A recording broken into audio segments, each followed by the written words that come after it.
चलो फिर स्टार्ट करते हैं। Once again good afternoon to all of you.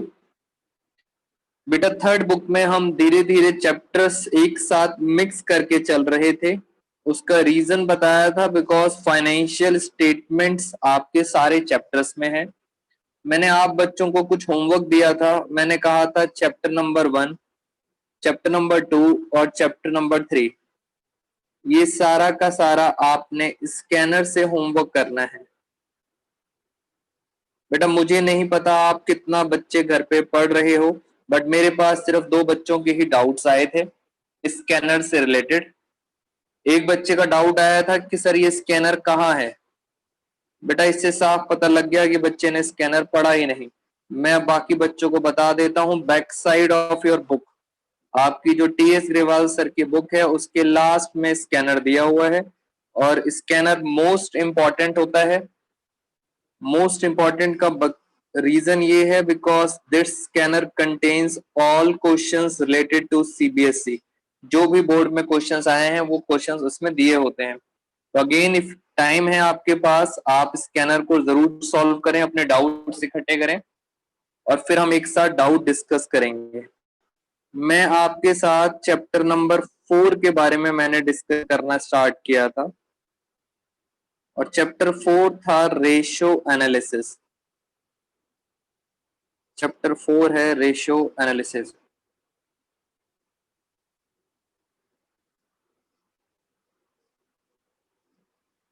Ratio analysis में कुछ नहीं करना, सिर्फ फॉर्मूलेज याद रखने होते हैं। और मैं धीरे धीरे मैंने नॉर्मली जैसे लास्ट ईयर की बात करते हैं, लास्ट ईयर में हमने बच्चों को फॉर्मूलेज लिखवाए थे तो बच्चे कंफ्यूज हो गए। अच्छा, एक कशिश रुचल का डाउट भी आया है। तो फॉर्मूलेज एक साथ याद करने से बच्चे कंफ्यूज हो जाते हैं, तो हमने क्या किया, ये जो भी रेशियो एनालिसिस है इसको 2 पार्ट्स में डिवाइड कर दिया। कुछ ऐसी रेशियो होंगी जो बैलेंस शीट से आप ड्राइव कर सकते हो। मैंने लास्ट क्लास में आपको बैलेंस शीट से ड्राइव करना सिखाया था। कुछ ऐसी रेशियोज होती हैं जो statement of P and L से आप निकाल सकते हो।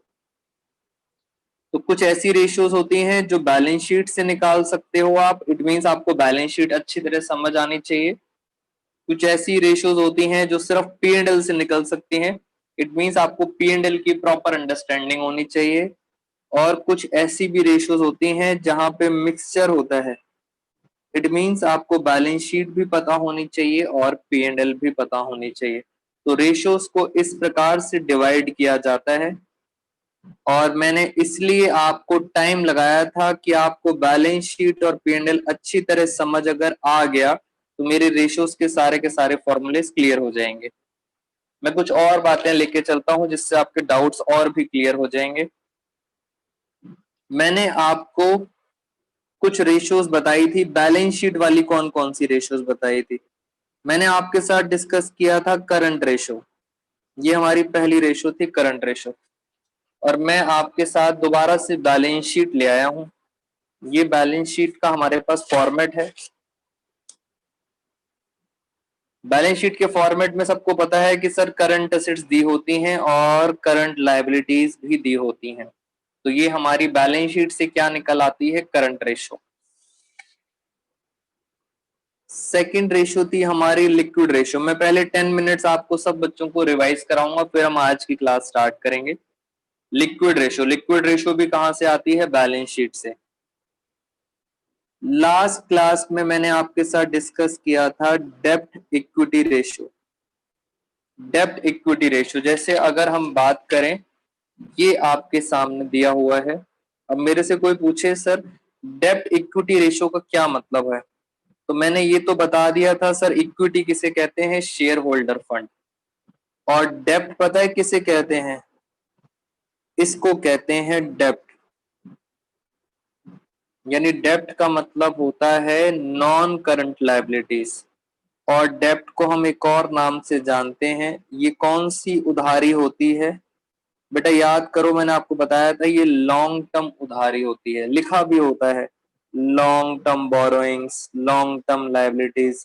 तो डेब्ट का मतलब होता है लॉन्ग टर्म डेब्ट और उसको 12th क्लास में बोला जाता है non current liabilities.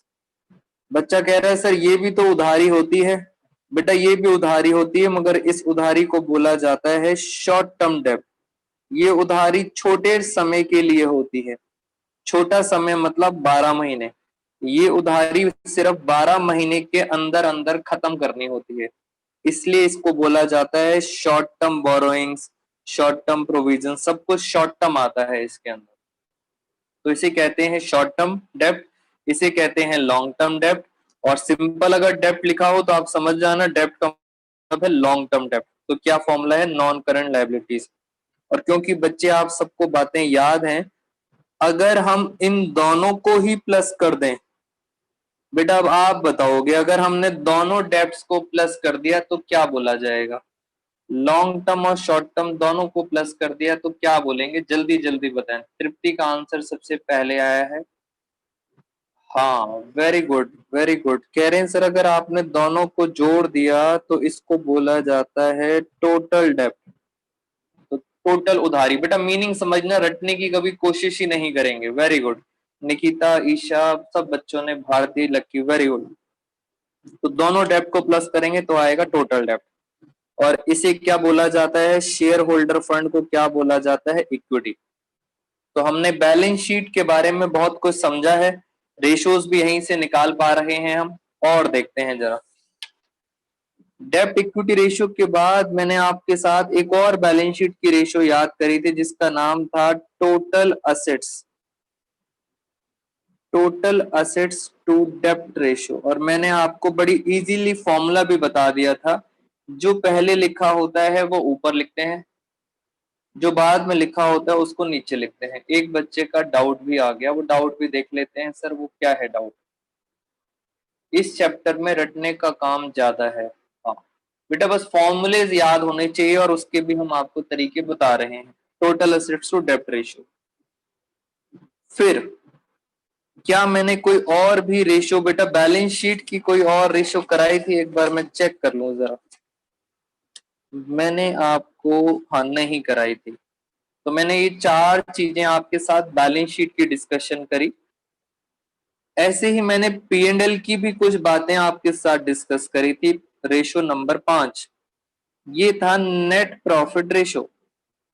Net profit ratio, net profit ratio का फॉर्मूला था नेट प्रॉफिट अपॉन में रेवेन्यू फ्रॉम ऑपरेशन, क्योंकि सर यहाँ पे सेल को बोला जाता है रेवेन्यू फ्रॉम ऑपरेशन। फिर एक और रेशो मैंने डिस्कस करी थी, उसे कहते हैं ग्रॉस प्रॉफिट रेशो।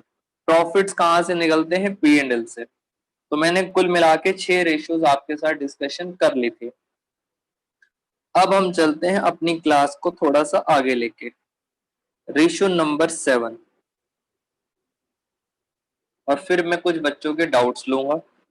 एक रेशियो है जिसका नाम है प्रोप्राइटरी रेशियो।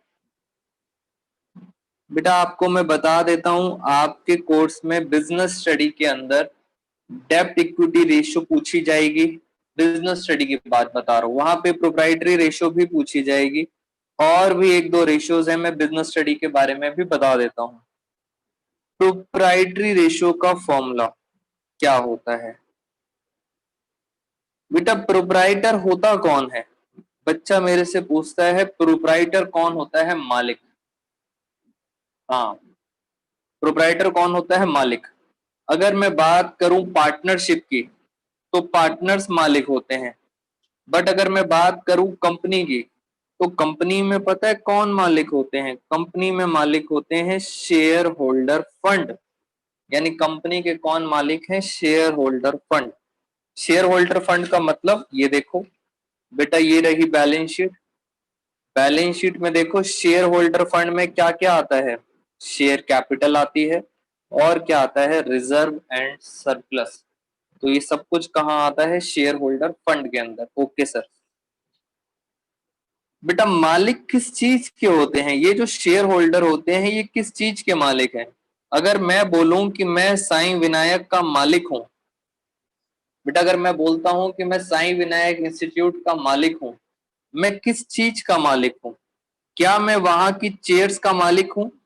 बच्चे कह रहे हैं यस सर। क्या मैं वहां पे लगे एसी का मालिक हूं? यस। क्या व्हाइट बोर्ड का मालिक हूं? यस। बच्चा कह रहा है गौरव सर के मालिक हैं? नहीं बेटा, गौरव सर के मालिक हम नहीं है। तो हम किस चीज के मालिक हैं? हम असेट्स के मालिक होते हैं। तो फॉर्मूला अपने आप बन जाता है, मालिक किस चीज के होते हैं? असेट्स के।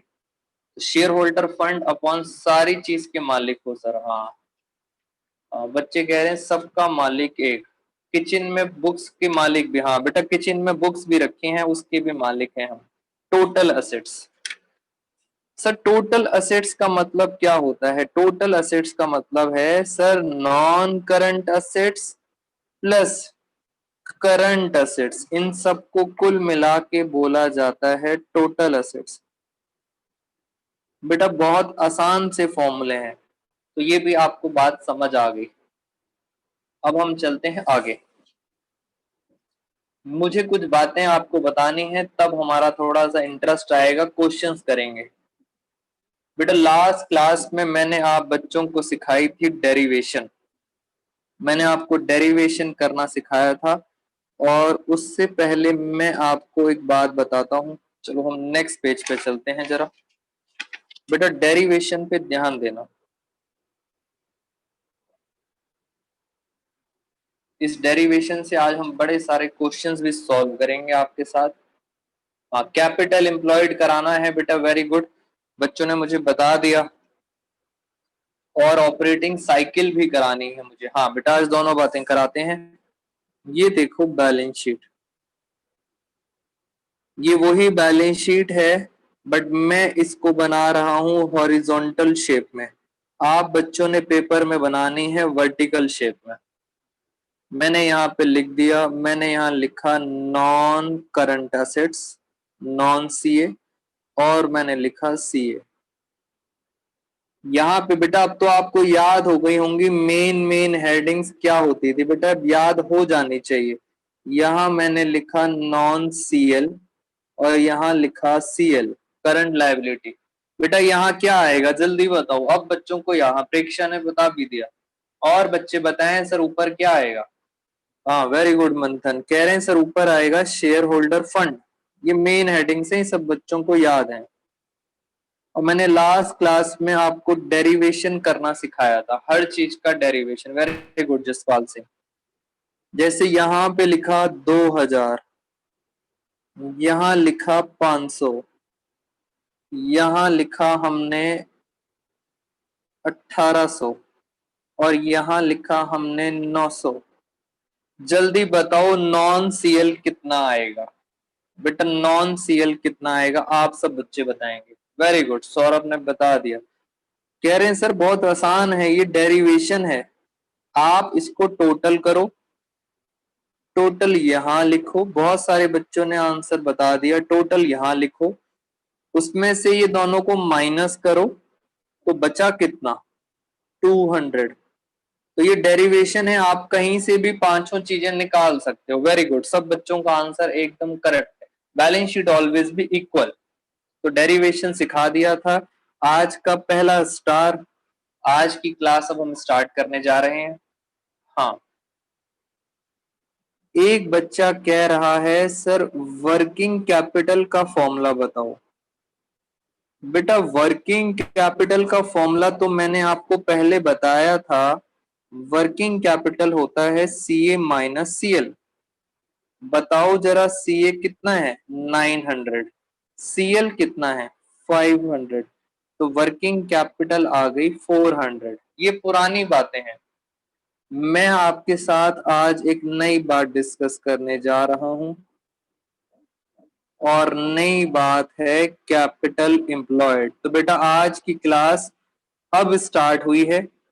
कैपिटल एम्प्लॉयड क्या होता है, यानी सर 15 मिनट हमने रिवीजन में लगा दिए हैं, और आज की क्लास अब स्टार्ट करते हैं। एक बच्चे का डाउट है, उस डाउट को लेने के स्टार्ट करते हैं। वर्किंग कैपिटल बेटा माइनस में नहीं हो सकती, वर्किंग कैपिटल माइनस में नहीं होती है। हाँ ये तो गुडविल में था, हाँ बेटा गुडविल में था ये। वेरी गुड, ईशा ने बिल्कुल सही बात पकड़ी है। और मैं ये देख रहा था हमारे साथ अभी कितने स्टूडेंट्स जुड़े हुए हैं। ठीक है, हाँ एक बच्चे ने तो बिल्कुल सही आंसर दे दिया कि सर कैपिटल एम्प्लॉयड हमने गुडविल में भी पढ़ा था। बेटा आपने कैपिटल एम्प्लॉयड का गुडविल में क्या फॉर्मूला पढ़ा था? पहले तो मैं आपको वो बता दूं कि आपने फर्स्ट बुक में क्या फॉर्मूला पढ़ा था। आपने फॉर्मूला पढ़ा था फर्स्ट बुक में टोटल असेट्स। बेटा मैं पार्टनरशिप में बता रहा हूं, total assets, very good. Minus minus पढ़ा था आउटसाइड लाइबिलिटीज। ये फॉर्मूला पढ़ा था आपने पार्टनरशिप में, बिल्कुल सही फॉर्मूला था। फिर हम आ गए थर्ड बुक में। थर्ड बुक में देखो कैपिटल एम्प्लॉयड का क्या फॉर्मूला है। बेटा आराम से समझेंगे। कैपिटल एम्प्लॉयड का जो आपने फॉर्मूला पढ़ा है मैं भी वही बताने जा रहा हूं जो आपने पढ़ा है। टोटल असेट की जगह क्या मैं लिख सकता हूं नॉन सीए प्लस सीए? बेटा जल्दी बताओ, क्या मैं टोटल असेट्स की जगह लिख सकता हूं नॉन सीए और सीए? जल्दी बताओ, यस और नो। आराम से चलेंगे। टोटल असेट्स का मतलब होता है नॉन सीए प्लस सीए। ये है दोस्तों टोटल, ये है। और सर आउटसाइड लायबिलिटीज क्या है? माइनस। बेटा आउटसाइड लायबिलिटीज को अकाउंट्स में यहां बोला जाता है सिर्फ करंट लायबिलिटीज। ध्यान से समझ लेना, आउटसाइड लायबिलिटीज को क्या बोला जाता है? सिर्फ करंट लायबिलिटी।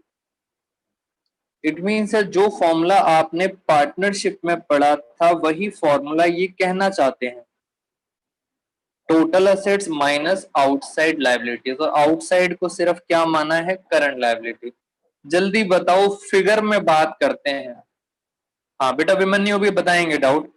फिगर में बात करते हैं, फिगर में बताओ कितना आंसर आएगा। टोटल है 2700, करंट लायबिलिटीज हैं 500। इट मींस 2700 माइनस 500 कितना आंसर आ रहा है? 2200। 2200 हमारा आंसर आ गया। और हमने आउटसाइड लायबिलिटीज को सिर्फ क्या माना है? Current liabilities. हाँ अभी बेटा डाउट्स लेंगे, बिल्कुल टेंशन मत लो, मुझे पता है आपका डाउट क्या है। मैं ये पूछ रहा हूं इस फॉर्मूले में नॉन सीए चला गया, बेटा सीए भी चला गया और सीएल भी चला गया। ये बताओ अब बचा क्या? बेटा क्या क्या बचा? सर एक बचा ये और एक बचा ये। इसका मतलब एक और फॉर्मूला आपने खुद सीख लिया। बेटा एक फॉर्मूला आपने खुद सीख लिया, share holder fund plus non current liability. अगर हम इन दोनों को भी प्लस करते हैं तो भी आंसर कितना आएगा? 2200। This is called derivation. तो आपके पास चॉइस है, आप पार्टनरशिप वाला फॉर्मूला भी लगा सकते हो और ये वाला फॉर्मूला भी लगा सकते हो। फॉर्मूला कैसे आया ये मैंने आपको डेरिवेशन करके दिखा दिया। बेटा ये मैंने डेरिवेशन करके दिखा दिया है फॉर्मूला कैसे आया है। अब कुछ बच्चों का डाउट, डेरिवेशन तो बच्चों को समझ आ गई है, कैपिटल एम्प्लॉयड का मतलब क्या होता है? मैं आपको मीनिंग बता देता हूं। कैपिटल एम्प्लॉयड का मतलब होता है कितना पैसा आपके बिजनेस में लगा हुआ है। मेरी हिंदी पे ध्यान देना, कितना पैसा आपके बिजनेस में लगा हुआ है। हाँ पैसा सर किसी का भी हो सकता है। क्या वो मालिक का पैसा हो सकता है? यस बेटा पैसा किसी का भी हो पर बिजनेस में लगा हो। क्या ये मालिक का पैसा हो सकता है? यस। क्या सर हम बाहर से उधार ले सकते हैं? बेटा बाहर से भी पैसा अगर आपने उधार लिया है नॉन करंट लायबिलिटी, तो वो भी पैसा कहाँ लगा हुआ है? बिजनेस। तो इन दोनों का पैसा कहाँ लगा होता है? बिजनेस में। इसलिए बोला जाता है कितना पैसा बिजनेस में लगा हुआ है। तो फॉर्मूला अपने आप बन गया share holder fund plus non current liability, मालिक का पैसा और बाहर वालों का पैसा। सर इसमें हमने करंट लायबिलिटी नहीं ली। बेटा करंट लायबिलिटी का पैसा आपके बिजनेस में यूज हो रहा होता है, यानी जो पैसा ये होता है उधार होता है, ये बिजनेस में यूज हो रहा होता है। मैं पूछ रहा हूं बिजनेस में अभी तक कितना पैसा लगा हुआ है। तो इसलिए करंट लायबिलिटीज को कभी भी कैलकुलेशन में नहीं लेते। तो फॉर्मूला होता है मालिक का पैसा बट बाहर वालों का पैसा जो बिजनेस में लगा हुआ है। करंट लायबिलिटी वाला पैसा तो हम यूज कर रहे होते हैं बिजनेस के अंदर। तो मैंने ये किसका फॉर्मूला बता दिया, मैंने आपको बता दिया कैपिटल एम्प्लॉयड का formula. Any doubts in this? बेटा डेरिवेशन याद रखना। Any doubts? हाँ हाँ, बच्चे कह रहे हैं सर क्वेश्चन करवा दो उसका। हाँ ये हुई ना बात, कह रहे हैं सर बस क्वेश्चन करा दो तो बहुत बढ़िया लगेगा। बच्चे कह रहे हैं सर आप हमें क्वेश्चन अगर कराओगे तो हमें बहुत अच्छा लगेगा। We do not take non sales in first because. हाँ बेटा सौरभ, जो फॉर्मूले हमने यहाँ बता दिए हैं वही फॉर्मूले यूज करने हैं पार्टनरशिप में भी। पार्टनरशिप में सीएल लेना, कभी भी नॉन सीएल मत लेना। लो मैं आपको बता देता हूं बेटा, पार्टनरशिप में एक बहुत इंपॉर्टेंट क्वेश्चन है, मैं बस टिक कर देता हूं, आपको बुक ओपन करने की जरूरत नहीं है। गुडविल चैप्टर में ये क्वेश्चन इस साल आया था और हर जगह हंगामा मच गया क्योंकि लोगों ने रट्टे मारे हुए थे। और वो जो लास्ट ईयर की बुक में मैंने देखा था, इस साल की बुक में वो क्वेश्चन कहाँ गया, मैं आपको दिखा देता हूं। बेटा उस बुक की वजह से बहुत सारे क्वेश्चंस का आंसर गलत हो गया था। कहाँ गया वो क्वेश्चन? इस साल की बुक में जैसे ये रहा क्वेश्चन, मैं एग्जैक्ट क्वेश्चन ढूंढता हूं। बेटा एग्जैक्ट क्वेश्चन नहीं मिल रहा, बट जो बच्चों के पास बुक है वो घर जाके, अच्छा घर पे तो हो ही आप, घर जाके नहीं वहीं पे जहां बैठे हुए हो, 3.15 पेज पे एग्जाम्पल नंबर 2 है, इस एग्जाम्पल को जरूर कर लेना तो आपको मेरी बात पार्टनरशिप वाली समझ आ जाएगी।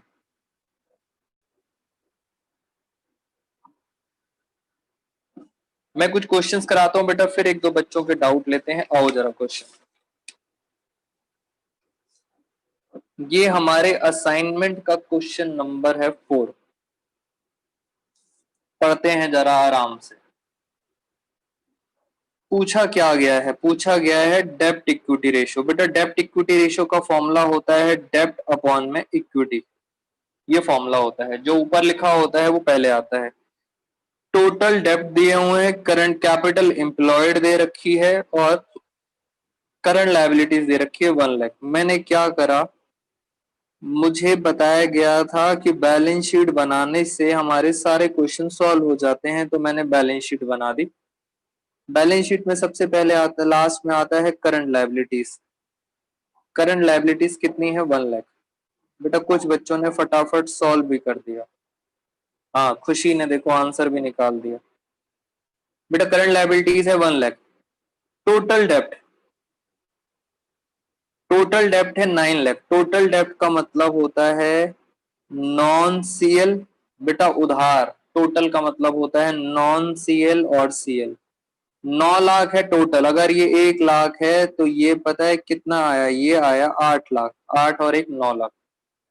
फिर लिखा है कैपिटल एम्प्लॉयड। कैपिटल एम्प्लॉयड का मैंने आपको अभी अभी फॉर्मूला बताया था, मैं आपको ये वाला फॉर्मूला लगा के दिखा देता हूं। कैपिटल एम्प्लॉयड का ये वाला फॉर्मूला, क्या फॉर्मूला है सर?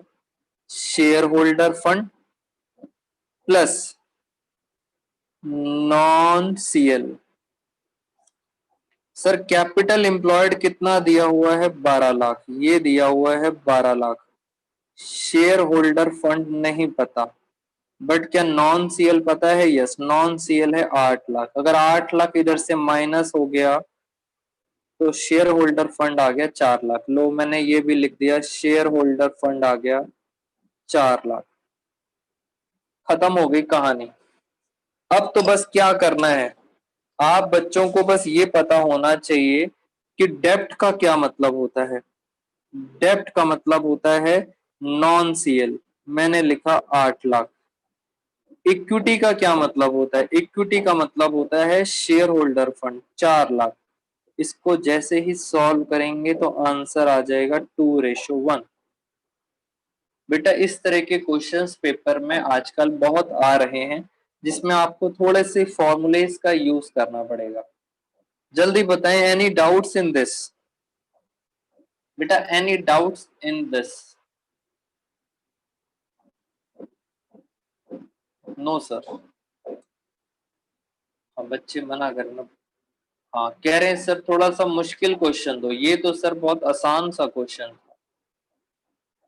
हाँ बेटा मुश्किल देते हैं, कह रहे हैं क्लियर है सर, डाउट नहीं है। और बढ़िया, मुश्किल क्वेश्चन पे आते हैं। बेटा जब मैं मुश्किल क्वेश्चन दूंगा आपको, फिर आप बच्चे बोलोगे सर ये क्वेश्चन आप ही करके दिखाओ। लो मुश्किल क्वेश्चन दे दें आपको। बेटा फिर अपने पूरा 1 घंटा उसी में निकल जाएगा। बच्चे कह रहे हैं सर मुश्किल क्वेश्चन दे ही दो आप। ऐसा करो, मैं चलो आपको मुश्किल क्वेश्चन दे ही देता हूं। आप भी क्या याद रखोगे? लो बच्चों मुश्किल क्वेश्चन, क्वेश्चन नंबर 6 हमारे असाइनमेंट का सबसे मुश्किल क्वेश्चन है। आप सब बच्चों से रिक्वेस्ट है, बेटा आप अपने स्कूल टीचर से ये वाले क्वेश्चन नहीं पूछेंगे। हाँ बच्चे मजे लेते हैं, बच्चे कहते हैं हम अपने टीचर से पूछते हैं। बेटे मजे नहीं लेना, उनके हाथ में 20 मार्क्स हैं, तो ये टीचर से आप क्वेश्चन नहीं पूछोगे। हाँ अपने ट्यूशन टीचर से आप भी क्वेश्चन पूछ सकते हो। चलो मैं आराम से क्वेश्चन देख लेता हूं। मोस्ट इंपॉर्टेंट क्वेश्चन हमारे असाइनमेंट का, फ्रॉम द, उनको आता होगा। हाँ, from the following information find out current assets, current liability. बेटा कोई नहीं पूछेगा स्कूल टीचर से, मेरे साथ साथ समझो। सब निकालना है, लिक्विड एसेट्स निकालना है। ये क्या लिखा है? Proprietors fund. प्रोप्राइटर्स फंड का मतलब शेयर होल्डर फंड, ये भी निकालना है। शेयर कैपिटल भी निकालना है। फिक्स असेट्स, बेटा फिक्स असेट्स को पता है क्या बोला जाता है? इसको बोला जाता है नॉन करंट असेट्स। और स्टॉक इन ट्रेड भी निकालना है। स्टॉक इन ट्रेड का नाम अब क्या हो चुका है? इन्वेंट्री। मैं तो बस आपको इनके नए नाम बता रहा हूं। सब निकालना है इस एक क्वेश्चन में, बेटा सब कुछ क्लियर हो जाएगा। बहुत डिफिकल्ट क्वेश्चन है ये। Information, current ratio 2.5, liquid ratio 1.5, proprietary ratio ये दे रखी है प्रोप्राइटरी रेशो, और वर्किंग कैपिटल दे रखा है 60,000, रिजर्व एंड सरप्लस दे रखा है 40,000, और बैंक ओवरड्राफ्ट दिया हुआ है 10,000। क्वेश्चन में लिखा है there is no non current liability. बेटा ये तो इजी हो गया काम, ना नॉन करंट लायबिलिटी है ना कोई फिक्टिशियस असेट्स है। आपको मैं देता हूं 5 मिनट्स। बेटे अपने अपने भगवान को याद करो, और 5 मिनट्स मैं आपको दे रहा हूं।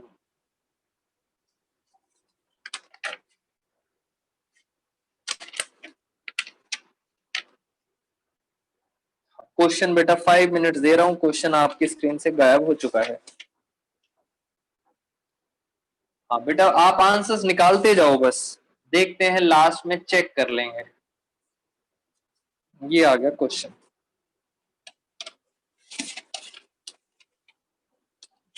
इस क्वेश्चन में वो बच्चे सॉल्व कर पाएंगे जिन बच्चों का थोड़ा सा मैथ स्ट्रांग है। हाँ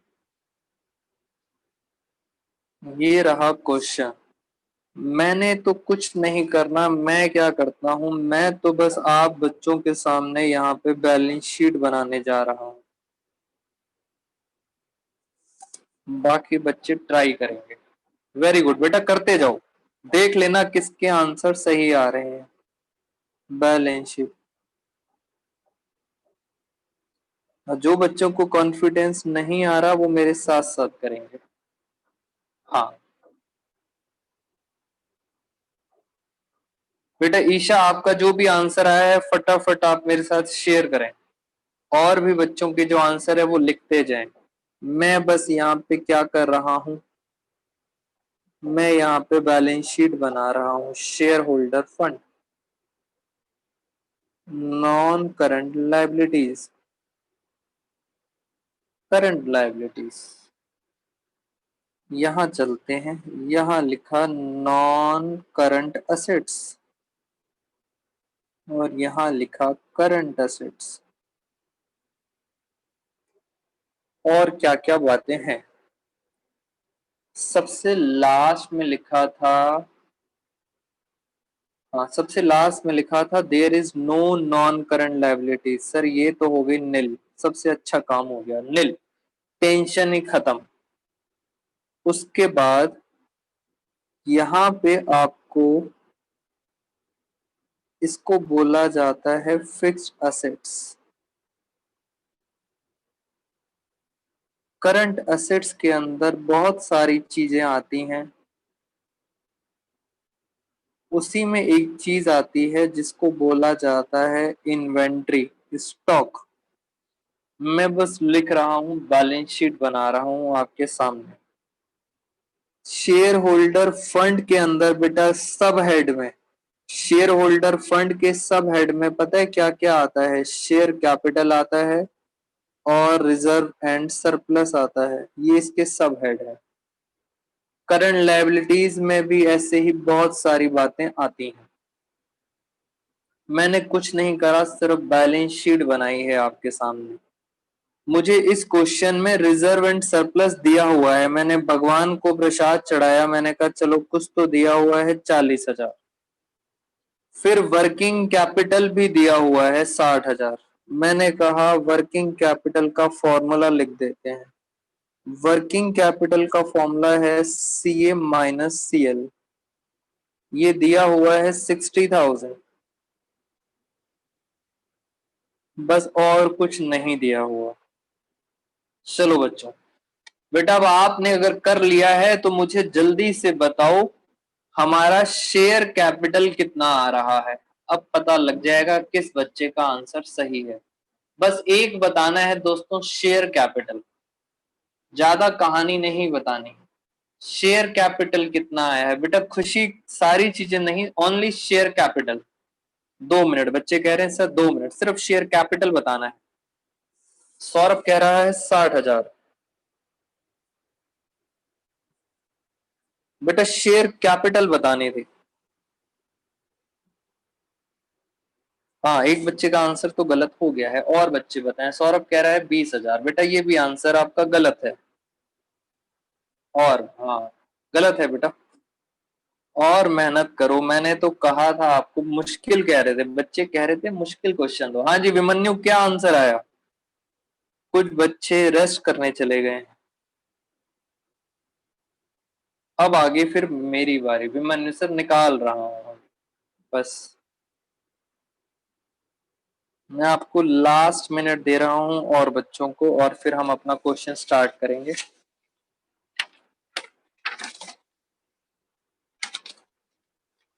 अजीब सा क्वेश्चन है ये, लो अब कह रहे हैं अजीब सा क्वेश्चन है। हाँ बेटा अजीब सा नहीं है ये क्वेश्चन है मुश्किल। इस क्वेश्चन के थ्रू आप बच्चों ने अगर इस क्वेश्चन को 2 बार रिवाइज कर लिया तो पूरा चैप्टर हाथ में आ जाएगा आपके।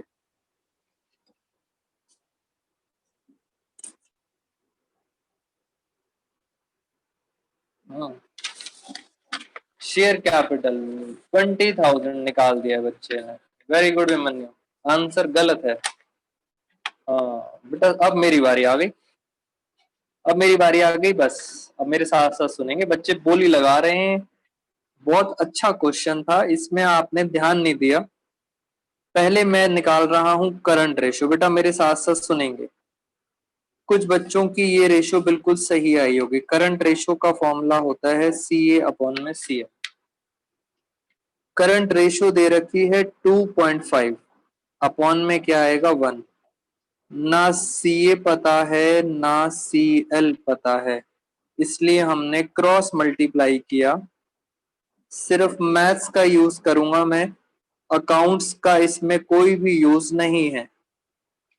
तो CA इज इक्वल टू क्या आ गया, 2.5 CL। ये पहली इक्वेशन आ गई। और आगे चलते हैं। दूसरी रेशियो है लिक्विड रेशियो। लिक्विड रेशियो का सर फॉर्मूला था, चंदू आया, चाय लाया, लालू आया। लालू आया और क्या लाया था, कॉफी लाया था, चाय लाया था सर। ये दी हुई है 1.5:1। सर लिक्विड एसेट्स पता नहीं है और ना ही करंट लायबिलिटीज पता है। मैंने फिर क्रॉस मल्टीप्लाई करा और ये आ गया 1.5 CL is equal to CA, sorry LA liquid assets आ गए। ये आ गई हमारी सेकंड इक्वेशन। अभी सर बात खत्म नहीं हुई, अब इसमें और क्या करें। बेटा ये इंफॉर्मेशन जो आपने अभी इंफॉर्मेशन निकाली है, ये इंफॉर्मेशन मैं यहाँ रखना चाहता हूँ। मैं CA की जगह पता है क्या रख सकता हूँ, मैं CA की जगह रख सकता हूँ 2.5 CL। CA की जगह मैंने क्या रख दिया, 2.5 CL माइनस ये वाला CL। तो अगर मैं इस इक्वेशन को सॉल्व करूं तो ये आएगा 1.5 CL और यहाँ पे आ रहा है 60,000। इधर आके ये डिवाइड हो जाएगा, तो CL फाइनली कितना आया, मैं डिवाइड कर लेता हूँ। 60,000 डिवाइड बाई 1.5, तो CL आ गया बेटा 40,000। और मुझे पता है बहुत सारे बच्चों का ये आंसर सही आया था। CL आ गया है 40,000। आओ जरा मेरे साथ बेटा, put this value in this. CL की जगह अब मैं क्या लिख दूंगा, मैं लिख दूंगा 40,000। तो आपको पता है मेरे पास 1 लाख क्या आ गया, 1 लाख आ गया CA। बेटा यहां मैंने CA के आगे टोटल लिखा, टोटल है CA 1 लाख, ये 1 लाख है टोटल। CL कितना आया था, 40,000। तो मैं ये CL के आगे टोटल लिख रहा हूं, टोटल है 40,000। और चलते हैं, अगर CL यहां पुट कर दूं मैं 1.5 इंटू CL कितना था, 40,000, तो मेरे पास ये आएगा 60,000। ये है मेरा लिक्विड एसेट्स, 60,000 है लिक्विड एसेट्स। अब आप खुद बताओ, अगर लिक्विड एसेट्स 60,000 है, टोटल है 1 लाख। बेटा टोटल 1 लाख है करंट एसेट्स, लिक्विड एसेट है 60,000, तो क्या इन्वेंट्री बता सकते हो, इन्वेंट्री कितनी आ जाएगी, इन्वेंट्री आ जाएगी 40,000। तभी तो ये आंसर आएगा 1 लाख। तो यहां तक ये बात खत्म हो गई। करंट लायबिलिटीज कितनी है, 40,000, ये है नील। और धीरे धीरे करके ऊपर चलते हैं जरा। बेटा जितना कराया है उसमें कोई डाउट, अभी तो इजी है। एनी डाउट्स इन दिस, जितना मैंने अभी तक कराया था आपको। हाँ बेटा शेयर कैपिटल अभी कराऊंगा, अभी इसमें बताएं डाउट कोई। सर इन्वेंट्री और प्रीपेड एक्सपेंसेस दोनों करंट एसेट से सब्ट्रैक्ट हैं। आप लिख सकते हो बेटा, इन्वेंट्री और प्रीपेड एक्सपेंसेस लिख सकते हो, ये लिक्विड एसेट लिखा है मैंने। हाँ प्रीपेड एक्सपेंसेस जीरो है, एक बच्चे का डाउट आया बट बता दिया, प्रीपेड एक्सपेंसेस जीरो होते हैं। अब आगे चलते हैं। सर इसमें से मैंने क्या क्या यूज कर लिया, करंट रेशो खत्म हो गया, लिक्विड रेशो खत्म हो गया, वर्किंग कैपिटल खत्म हो गया, रिजर्व एंड सरप्लस खत्म हो गया। बैंक ओवरड्राफ्ट तो आप बच्चों को पता है करंट लायबिलिटी होती है। बेटा करंट लायबिलिटी पूरी दे रखी है 40,000। अगर कोई बच्चा मेरे से पूछता है तो मैं आपको बता देता हूं, बैंक ओवरड्राफ्ट अगर 10,000 है तो अदर करंट लायबिलिटी होगी 30,000। इन दोनों का टोटल आपको दिया हुआ है 40,000। तो कोई यूज नहीं है फिर भी मैंने लिख दिया, नॉन करंट लायबिलिटीज कट गया। अब सर एक ही चीज बची है, वो बची है प्रोप्राइटरी रेशो। बस सारा दिमाग यहां लगाना है। ये है प्रोप्राइटरी रेशियो। बेटा ये क्वेश्चन आपको इसलिए दिया गया जिससे आज आपको एक नया लेसन सिखाता हूं मैं। अभी अभी मैंने आपको बताया था प्रोप्राइटरी रेशो का क्या फॉर्मूला होता है। बेटा प्रोप्राइटरी रेशो का फॉर्मूला होता है शेयर होल्डर फंड अपॉन में टोटल असेट्स। ये होता है इसका फॉर्मूला जो आपने सीबीएसई में लगाना है। बट बेटा बहुत ध्यान से मेरी बात सुनना, बहुत इंपॉर्टेंट बात बोलने जा रहा हूं मैं। सीबीएसई ने आपको एक फॉर्मूला क्वेश्चन पेपर में दिया है। सीबीएसई कहती है हमें पता है ये फॉर्मूला होता है, मगर सीबीएसई ने एक फॉर्मूला आपको खुद दिया। वो क्या फॉर्मूला दिया? उन्होंने कहा प्रोप्राइटरी रेशियो ऐसे निकालना, प्रोप्राइटरी फंड अपॉन में फिक्स्ड असेट्स। यानी सर टोटल असेट की जगह वो कह रहे हैं फॉर्मूले में फिक्स्ड असेट्स लिखो। इट मीन्स आपने बहुत इंपॉर्टेंट मेरी बात को ध्यान देना है। फॉर्मूला हम पेपर में वही लगाएंगे जो हमें आता है, बट अगर सीबीएसई अपने क्वेश्चन के अंदर फॉर्मूला हमें कुछ और देती है तो आप ये नहीं बोलोगे कि सीबीएसई का फॉर्मूला गलत है। सीबीएसई कहती है ये वाला फॉर्मूला लगाना है इस क्वेश्चन में, तो बेटा सर माथे, सीबीएसई की बात सर माथे। तो फिक्स्ड असेट्स यानी सर ये फॉर्मूला पता है क्या बन गया? पेपर में आप लिख के आओगे share holder fund fixed assets का मतलब होता है नॉन सीए। मैं आपको दोबारा से बता रहा हूं, पेपर में लिख के आना टोटल असेट्स, हमेशा टोटल असेट्स।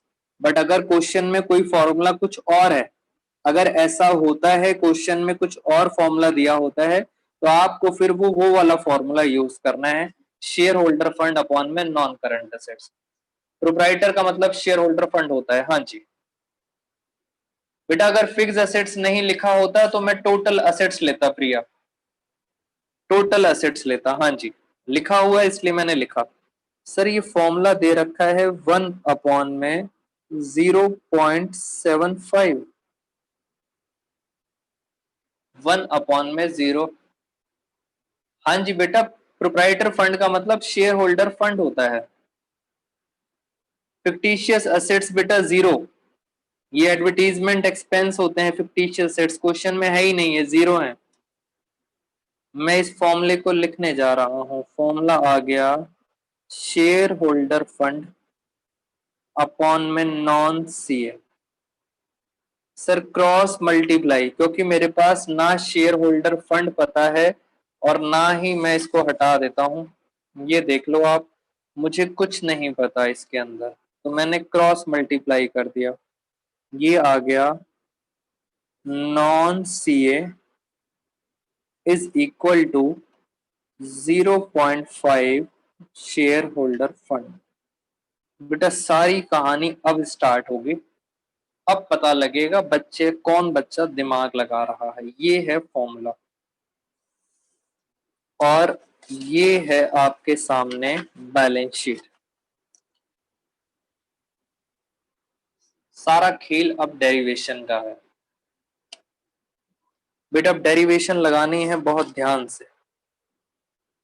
मुझे बस शेयर कैपिटल निकालना है, नॉन करंट एसेट्स निकालना है, तो बात बन जाएगी। मैं क्या करता हूं, मैं नॉन सीए की जगह, बेटा मैं नॉन सीए की जगह, सुनना ध्यान से, मैं नॉन सीए की जगह क्या क्या लिख रहा हूं। मैंने नॉन सीए की जगह पता है क्या लिखा? अभी मैंने आपको डेरिवेशन सिखाई थी। नॉन सीए की जगह मैं क्या लिखूंगा? मैं लिखूंगा share holder fund plus non CL, मैं नॉन सीए की जगह लिख रहा हूं, प्लस सीएल, जैसे माइनस गया अपोजिट गया माइनस सीए। नॉन सीए की जगह मैं आपको डेरिवेशन सिखा रहा हूं, मैं इसकी जगह क्या लिख सकता हूं? 1 2 3, तीनों को प्लस, इधर वाली चीज माइनस, अपने आप क्या आ जाएगा? Non CA. अपने आप नॉन सी आ जाएगा, इज इक्वल टू, ये तो मैंने किसकी जगह लिखा है, non C, is equal to 0.75 share holder fund. बेटा यहाँ पे आराम से समझ लो, कोई डाउट है तो यहां से मेरे से पूछ लो आप, क्योंकि बस ये जिस बच्चे को समझ आ गई, जिस बच्चे को बेटा ये समझ आ गई डेरिवेशन, वो सारा क्वेश्चन सॉल्व कर पाएगा। सर ये 0 है, सीएल कितनी थी, सीएल सर 40,000 है, माइनस सीए कितना है, क्लियर है, वेरी गुड बेटा। सीए टोटल कितना है, सीए टोटल है 1,00,000, is equal to 0.5 share holder fund. इधर क्या बचा, इधर बचा शेयर होल्डर फंड। अब आप देखो फटाफट इधर क्या बचा, इधर बच रहा है share holder fund 40 minus minus 60,000 is equal to 0.75 share holder fund. ये इधर माइनस, मैथ्स है बेटा, अकाउंट्स नहीं पढ़ा रहा, मैथ्स पढ़ा रहा हूं। ये इधर आ जाएगा और ये इधर चला जाएगा, तो यहाँ पे बचा शेयर होल्डर फंड माइनस, हाँ 0.75, वेरी गुड, एक बच्चे ने अभिमन्यु ने निकाल दिया है। Share holder fund is equal to, ये इधर आके प्लस हो गया 60,000।